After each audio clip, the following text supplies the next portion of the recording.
Hey, I'm Riley Cote. And I'm Cheyenne, and you're watching Father Daughters Talk Flyers. Action. Hello, everybody. Welcome to episode 171. That's fine. Guys, I was not made to have a room in my house made of valuables. That's okay. I was not made for that. That's okay. That's why we put a door in the room. No, that's for my cat. That is for the cat. Because my cat comes in here, knocks it for stuff. Yeah. But the same bobblehead after we replaced it twice. Yeah, apparently your cat has something against Carlos Ruiz, the former Phillies catcher. Yeah, apparently. Because it knocked that bobblehead over, and then the next time it came in, knocked the same bobblehead again once I replaced it. Yep. And that's when we put a door in the room. Gotta love my cat. So episode 171, the Flyers are playing very good. Yes. Beat the Devils.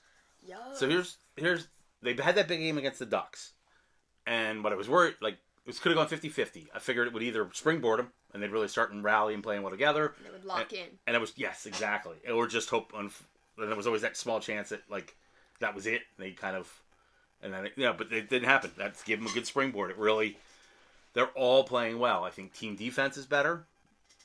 Farabee sat out a little, but now he had 2 strong games back. Ersson is playing healthy. I don't know why the panic. We don't have any goaltending. He had a couple bad games when he was injured. He's been playing great the last 5 games. And Fedotov looks like he's starting to figure it out a little bit. So I always said goaltending the last 2 years would be the key to making the playoffs. If Ersson is back and Fedotov can just give him some competent, steal a couple of points, it's a tight race. They might make the playoffs still. Yeah.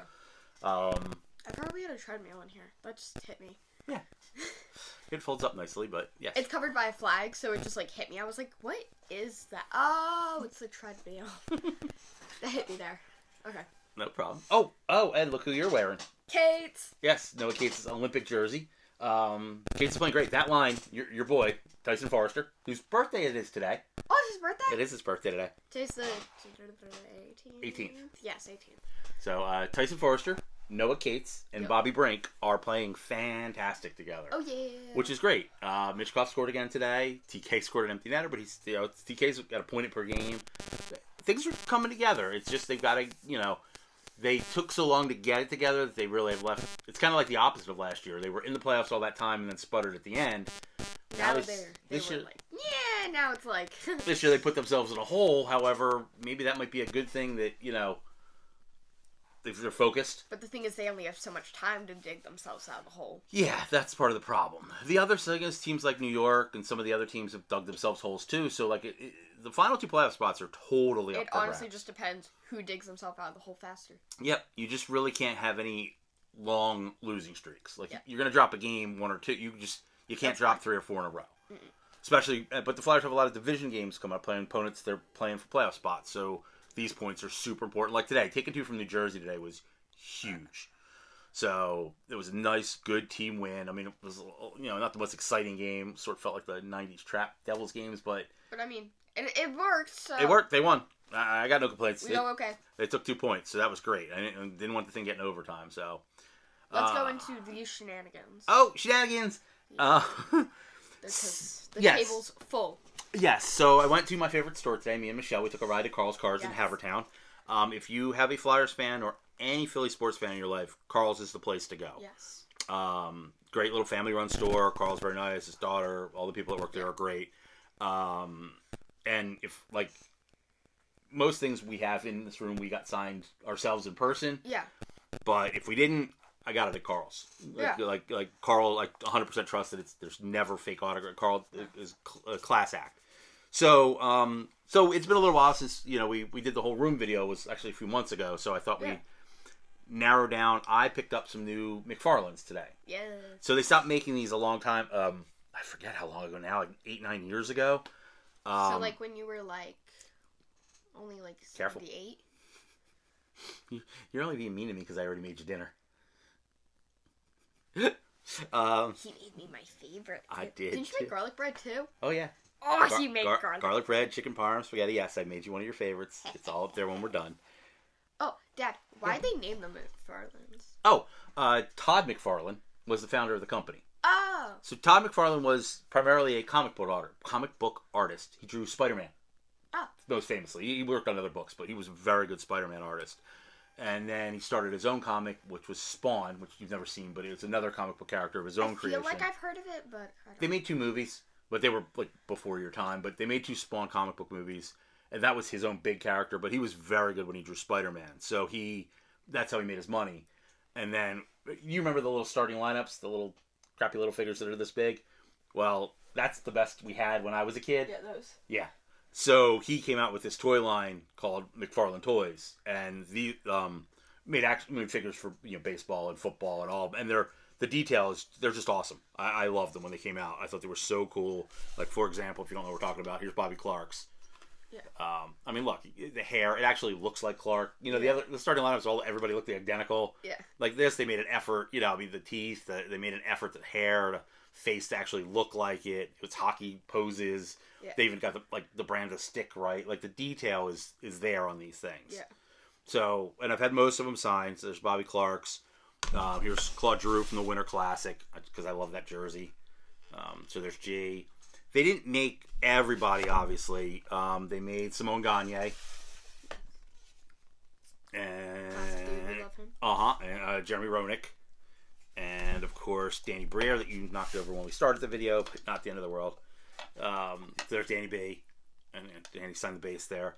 So, and then, here we go, and Leclerc. So these are all the ones that, they actually made at the time. And then it was cool things you could get, remember you used to do those little toys where they would give, variants? So, the orange... Oh, yes. So, I forget exactly, but the orange jersey was the most popular, but then they also made a black jersey version. Mm-hmm. And they were rarer. So they did that kind of stuff. So that was always cool. In my day, we had gold, silver, and mega. Or we had, rare and epic. Uh-huh. So these did a similar thing to that, too. You had the different variants. So the cool thing was, sorry, bear with me, I wanted to show you that I got some... So then the other thing was, once they stopped making them, they started making things, talented people, way more creatively talented than I am people, would start taking the bodies of these guys and repainting them.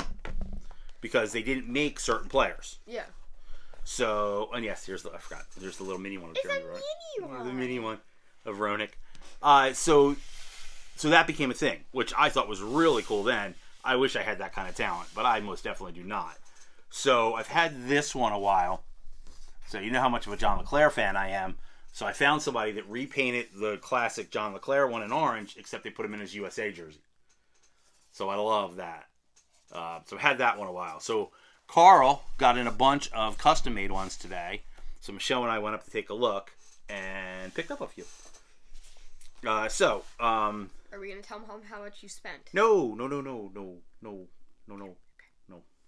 They were free. Carl just really likes me.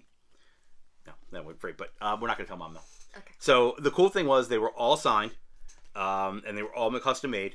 And you know how much of I'm an 80s kid. So I got my line. So I got Brian Propp, which even signed Gaffa, which is awesome. I got Dave Poulin, who you've interviewed. Right? Yes. I know you've interviewed Propp, but you also interviewed Dave Poulin. He was a former captain. And then Tim Kerr. So they were all line mates. So I got Propp, Poulin, and Kerr.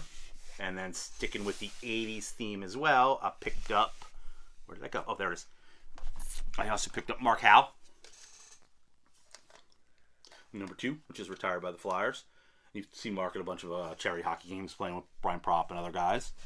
So Mark Howe's in the Hall of Fame, so I picked that one up. And then, not an 80s, but the other best defenseman in Flyers history, Eric Desjardins, which I thought was cool.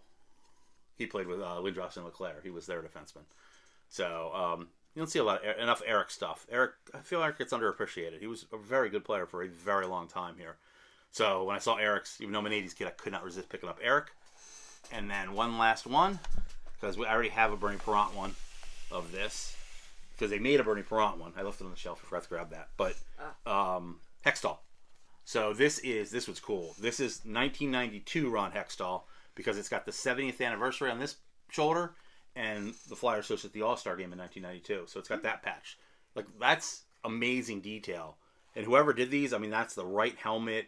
To have those on there. That's the exact right stick he used. And then again, these are all signed. and I forgot 2 more that I've had.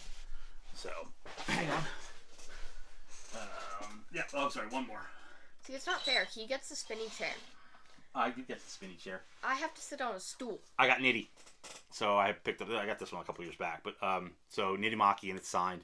He was a Flyers goalie for a little while. Nitty Maki. They have such weird last names. He's Finnish. Finnish?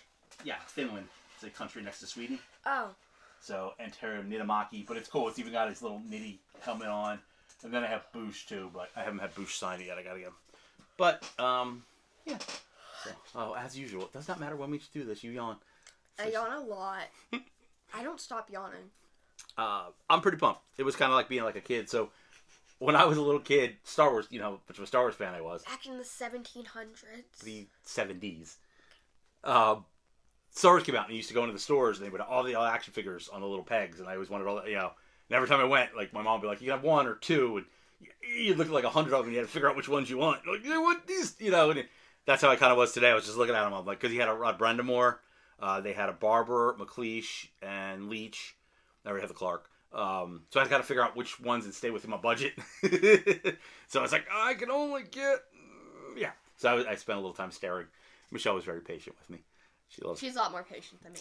Yes, you would have hurried me along. So. Oh, I would have been like, let's go, man. Like, choose them. It was hard to choose, but yeah, eventually I figured out. Well, I knew I was getting the Hextall for sure, because I'd always wanted a Hextall McFarlane.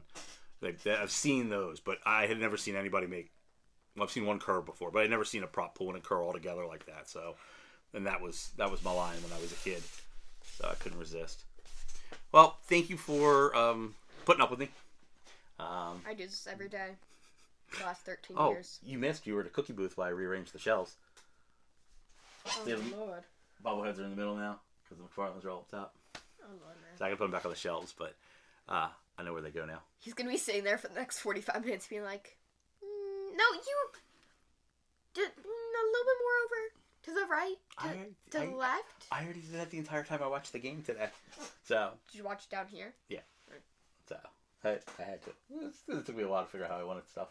Told you. He sits there and he goes, and then he'll be like, Cheyenne! Hey, my knee won't take me playing anymore, so I can't play hockey anymore. So watching it and doing this is the best. Oh my gosh. I was like, I moved my back in a way and that cracked my back and popped my knee all at once. You are the oldest 13-year-old ever. Oh my god, I'm so old. It's Girl Scout Cookie Booth weekend, so I won't be seeing you very much, which is, sad. But I'm glad we were able to film this. Thank you for putting up with me and seeing another part of my collection. She makes fun of it, but she thinks it's really cool. I think we're good. Yeah, Flyers are playing well. I hope they keep it rolling. And to all the people out there that are worried about where we're going to pick on the draft, think of it this way. Look at it this way, right? Jack Eichel, Kachuk, Ryan O'Reilly, a lot of people, Shin even, a lot of people who won the Cup lately, other pieces, they can get at it more than one way. It's not just the draft. The Flyers haven't spent any money, real money in free agency in years. They're probably not going to this year, but I'd say next year they're going to have plenty of dough. They have 3 first-round picks. They're going to have plenty of dough. Plenty of dough. Do you think they'll make me croissants? Maybe. So, there's other ways of acquiring players around your core. You have to be good at all 3 of the aspects. So, I'm not really worried about it. I want to see every win I can. Get these guys some playoff experience if possible. Drysdale's playing better. Everybody complained. He's playing better. Sanheim's been good. TK, Tippett, Cates, Farabee, Frost. Forrester's only scratching the surface. I'm telling you, he's a 30-goal-a-year guy who plays good away from the puck, too. You love Forrester, so. Seriously? Yeah. What do you say? Everyone did really well, and it's my time to eat dinner. It is your time to eat dinner. So, push a button, and don't get any sauce in your Noah Cates jersey. Well, I'm going to take it off. Bye! I know better than that. Oh, I know you do. I was just messing with you.